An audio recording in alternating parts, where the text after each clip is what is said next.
What's up, you guys? It's be your boy Scotty, and you're watching my Real Housewives of Atlanta Season 8 review. So, the girls get on the Jamaican bus trip, you know what I'm saying? They all get on the bus together. We see a few new faces. We see Kenya's new boyfriend or U-Haul boyfriend, whichever one it is. He's on there. Let's see. We see Sheree and the cross-eyed monster on the motherfucking bus, aka Bob Whitfield. He on the motherfucking bus. Peter's on the bus. I think everybody pretty much have their man on the bus except for Portia and Phaedra because they ain't got no man. So with that being said, everybody pretty much had their man on the bus. Come to find out, Kim bringing her kids and her nanny with her, and this is supposed to be a couples trip. And if she was gonna have her nanny, then why the fuck couldn't her kids stay their ass at the motherfucking house? But you know what I'm saying? Kim feels like, I'm one of them parents that whenever I go out the motherfucking country, I gotta have my kids with me and have their nanny presence. I'm just gonna bring their asses along. At least have their ass ride at a separate damn bus. Portia and Phaedra talking about fucking and sex and all types of shit, and they can't even talk about the shit they want to talk about on a damn couples trip because kids are present. So Kim, girl, you doing way too much with the mommy shit. I'm not gonna knock nobody for being no good mother, but god damn, you know what I'm saying? Like, have some fun, let loose, set your pussy free. You on a motherfucking couples trip. Like, come on now, girl. But I'm not gonna knock you. Everybody, Portia, no, not Portia. Phaedra brings up the situation with the commercial with Kim, Kenya, and Cynthia, and she was like, basically, you throwing your friend to the curb. But because Kenya wasn't at the meeting, Kim has some great things as far as Cynthia is concerned, and she felt like, okay, I want to run whatever Kim is bringing me to the table. It sounds good. Kenya wasn't here to elaborate, so I don't have enough time, so I'm just gonna roll with Kim. But I still want Kenya to be a part of the commercial in some way, some shape or form or whatever. And you can already tell that Kenya does not like that at all, and she feels some type of way towards Cynthia about it. Now, I don't really like Cynthia at all. I don't. She's one of my least favorite people on the show. Most people think that is Kenya, but I really can't stand Cynthia the most. But in this particular episode, I could read Cynthia and be on her side all at the same time. And this is the point where I be on her side. I'm not necessarily mad with Cynthia because she chose to go with Kim on the project. Kim is a more seasoned actress, more seasoned producer, more seasoned director. She's done a lot of things in the industry behind the scenes for years. She knows exactly what the fuck she's doing. All we know Kenya for is, I miss USA.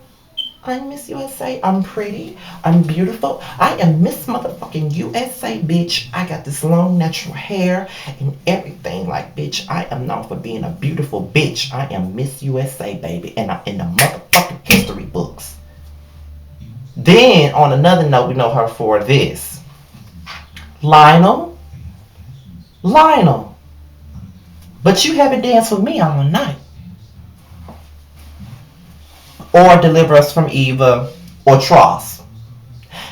Or like a 15-minute, not really 15, but like a 2-second stint on Martin. Like, that's all we really know her for, and I don't know anything about her production credits. I know more about Kim's production credits than I know about Kenya's. I didn't even know she was a producer or anything like that till she got on the show. And that's no shade. I don't want Team Twitter coming for me. That's no shade, but I'm just being truthful about the situation. Which leads us to Kim, Kenya, and Cynthia having a sit down, lunch, dinner, whatever you want to call it.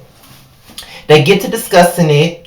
Kenya is very defensive, and she doesn't like the fact that she feels like Cynthia went behind her back and just went with Kim. She feels like Cynthia did not give her a chance to give her ideas. And at the same time, I kind of understand Kenya, like, bitch, because I didn't show up because I wasn't at the meeting when I told you other things came up. You know what I'm saying? You didn't even give me a chance. You didn't call me. You didn't text me. You didn't try to have a 5-minute conversation with me about what the fuck I'm going to do. You just up and went with Kim. You know what I mean? But at the same time, when you don't have much of a budget and when you don't have that much time, as a friend, on Cynthia's behalf, I feel what she's saying. No matter what the fuck Cynthia had going on, whatever Kenya needed from her, Cynthia was there for her right on the motherfucking head. Whereas Cynthia couldn't even come to a fucking meeting. Whereas Kenya couldn't even come to one motherfucking meeting for Cynthia. So in Cynthia's eyes, she feels like, bitch, I'm always here for you. I'm always doing shit for you. But yet I ask you to do one motherfucking thing for me and you can't even do it. So I'm gonna go with the more seasoned choice. I'm gonna go with Kim.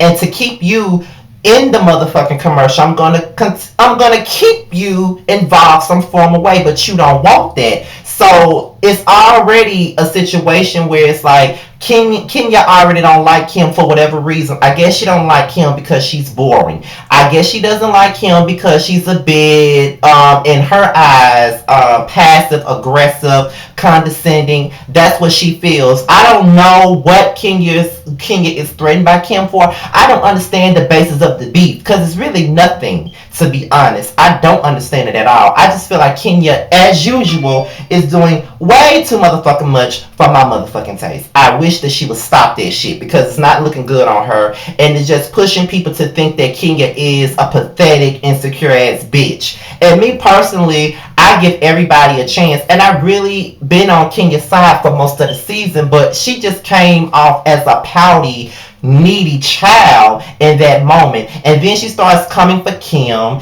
and the whole argument was a bit petty. Kim wasn't trying to go there with Kenya, but she was going there, you know what I mean? And then the moment where she got up out of her chair, walked over to Kim and pulled up her chair. I don't give a fuck what none of y'all say. At that point in time, you are violating my personal space. You're getting in my area. You don't bring your ass, you don't grow no motherfucking balls to come over in my area and pull my motherfucking chair up like you some boss bitch. You don't get the right to do that shit. You know what I mean? You don't have the authority to do no shit like that, bitch. That's the whole point of you getting your ass punched out and rushed out when you do shit like that. And it just brings me back to a certain situation with Portia. You point shit in people's face, you're blowing in fucking bullhorns in people's face, but when somebody get up and reach over to touch your ass and drag you across the floor, you want to say, oh my god, she's violent, she's an unstable creature. But bitch, you're being provocative in someone's personal space. You know what I'm saying? You always do shit like that, but then when somebody has a reaction to it, you want to play victim and act like they wrong for having a reaction. Now, if Kim would have got up out her seat and slapped the shit out of you, she would have been well within her fucking rights to do so. Because you had no right to get up and pull her damn chair. You know what I'm saying? You did the absolute most, and it wasn't cool at all. You did the most. You know what I mean? And you mad with Cynthia about this situation, you know what I'm saying? Like I said, I do see it from both sides. I do feel like Kenya felt like, okay, bitch, you want to go with Kim, but you didn't give me a chance. I get that part. But then with Cynthia's situation, anytime you ask me to do something, I'm there whether I got something to do or not. I try to make time. But you couldn't make time for me for one damn second. So with this bitch being the more seasoned person and know what the fuck she doing, I'm just gonna roll with her and keep you in still have you involved in some form of fashion. She still want to have you involved in it. You know what I mean? Y'all could have worked as a damn team, but you didn't want to do that because you already feel some type of way about Kim. You know what I'm saying? So I can see everybody's point of view with that situation. Like I always say, people always try, well, not people, certain people always try to comfort me when I don't say the things that's more favorable to their faves. I can read your faves and mine at the end of the day because I'm very fair and I'm not biased. I'm very unbiased. I'm probably one of the most unbiased vloggers out here. I don't try to go in on somebody just because I don't like them. You know what I mean? Like if they right, they right. If they wrong, they wrong. I still don't like your ass, but you wasn't wrong. You know what I mean? That's the type of motherfucker I am. Real life, vlog life, any type of motherfucking life. That's just how I am. So it is what it is.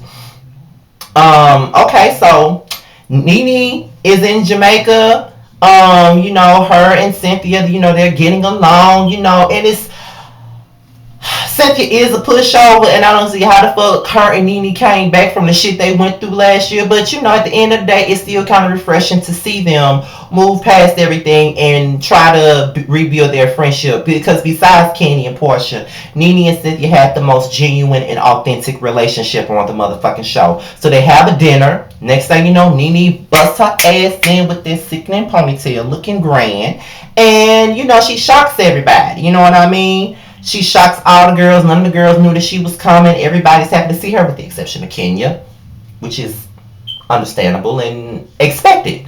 So, after that, they bring up the situation with Kim and Kenya. You know what I'm saying? They talk about the commercial. Kenya refuses to talk about the commercial. She says she'd rather pluck her eyes out, she'd rather choke herself, she'd rather shoot herself than to talk about this boring situation. So while Kim is talking, she don't want to hear shit boring ass Kim got to say. So she get up out her seat and she twirls the fuck away with her man. And that was the basis of that situation. So with that being said, they felt like she was being childish. And in a way, Kenya is kind of being childish in my eyes. Like, be the grown up that I know that you can be, bitch. You know what I mean? Like, I don't want to have to spend another motherfucking video going in on you because you being childish. Bitch, I've been here with you, sort of, for most of the season. Don't make me be back here with your ass and go in on you every video. I don't want to do that. Like, come on now. Get that seat to somebody else. But it is what it is. So after she storms away from dinner, they talk about it. And, Phaedra was like, well, Kenya probably feels some way because her and Cynthia are best friends. So that's when Nene gets defensive and says, they are not best friends. And then Portia was like, but they are best friends. Then Sheree was like, but Nene, they're best friends. No, they are best friends. No, they ain't. They ain't no best friends. Where are we?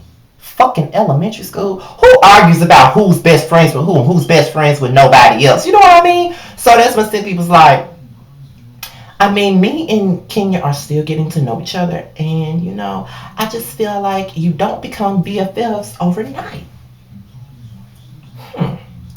This is where I get mad. Cynthia does the fucking most. She flip-flops like no other.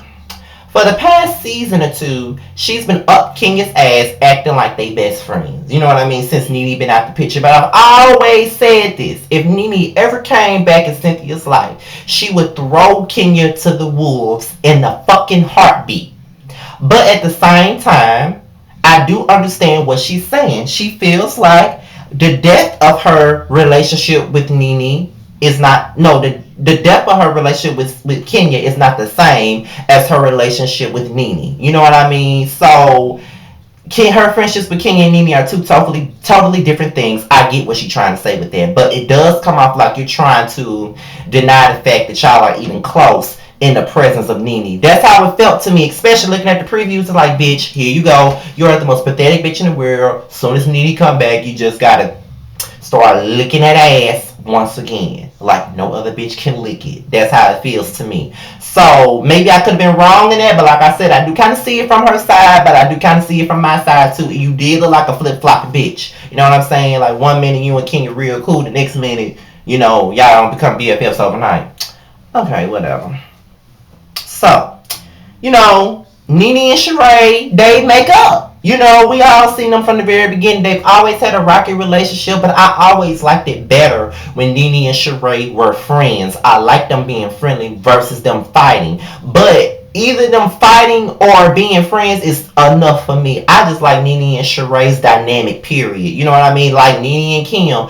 I like it when they're friends. I like it when they're enemies. They just have that genuine dynamic. And you can tell that they had somewhat of a friendship before this show because the way they fall out is entertaining. The way they're friendly is entertaining. So you can tell there's some genuine shit there. And they make up. And I never thought that they would ever make up, especially after that season 4 reunion, that last reunion Sheree was at. I didn't see them making up at all. Period. Point blank at all.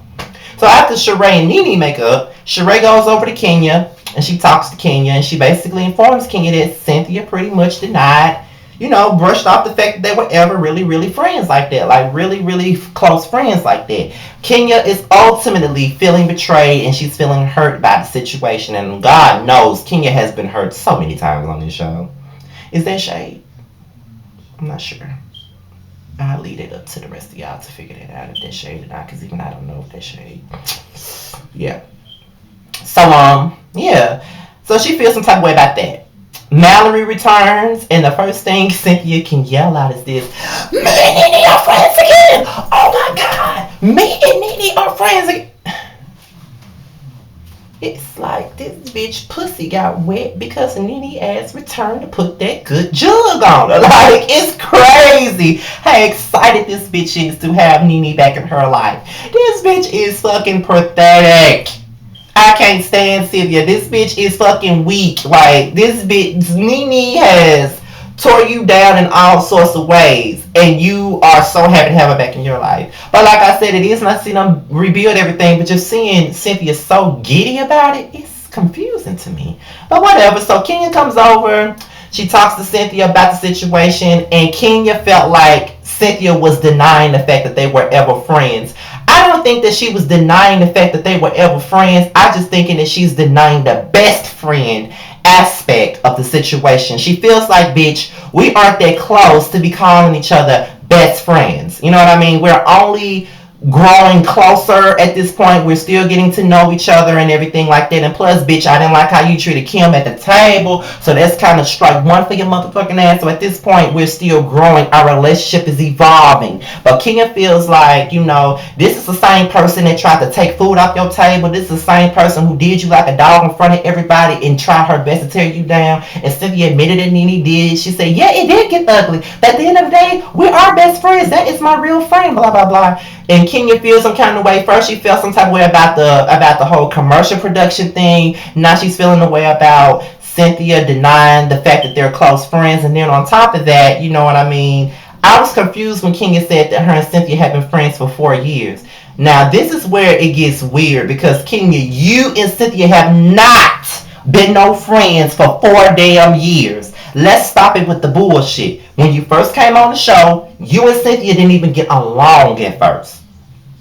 Cynthia gradually warmed up to you later on in season 5. Season 6, y'all still weren't friends like that. Y'all were cordial. Y'all were hangout buddies. There's a difference between friends and hangout buddies. You got friends over here that you can talk about anything with. You can hang out, you can smoke, you can chill, you can do whatever. You can even fuck if you want to, because I have a friend like that. And you can do whatever you feel. But our hangout buddy's just a bitch. Okay, bitch, we finna go to the club. You know what I'm saying? We finna go out to eat. We finna chill. We finna do this. But have no real emotional depth to the friendship. It's just someone that you have fun with. You don't tell your personal secrets to them. And I felt like, hell, Cynthia was way more personal with somebody like Candy, confiding in Candy more than she was confiding in your ass. So maybe Cynthia is not wrong for feeling the way she do, but I do understand why Kenya feels the way she do because she did consider Cynthia one of her best friends. But maybe she made that assumption a bit too quick in the game. I mean, y'all really didn't become so close until last season when she wasn't with Nene no more. And you should have known from the jump that once she became real tight with you, it was only because of Nene. Because if Nene was still around, y'all would not be that tight. You were a substitute. And you just got to deal with that fact. That's what you are, a substitute to Cynthia. Now you hurt. Now understand you're hurt. Understand. When you think somebody your friend and they really ain't. But at the end of the day, that was your road dog. And you was doing everything you could to defend her. But she ain't doing it for you. Her nigga back. And you was just a mistress. So you got to move it to the left. And with that being said, y'all, this is my review of the Real Housewives of Atlanta. Rate, like, comment, and subscribe. And be sure to be on the lookout for tomorrow, Love and Hip Hop Atlanta, and Came and Share My Life. And I'm out here, you guys.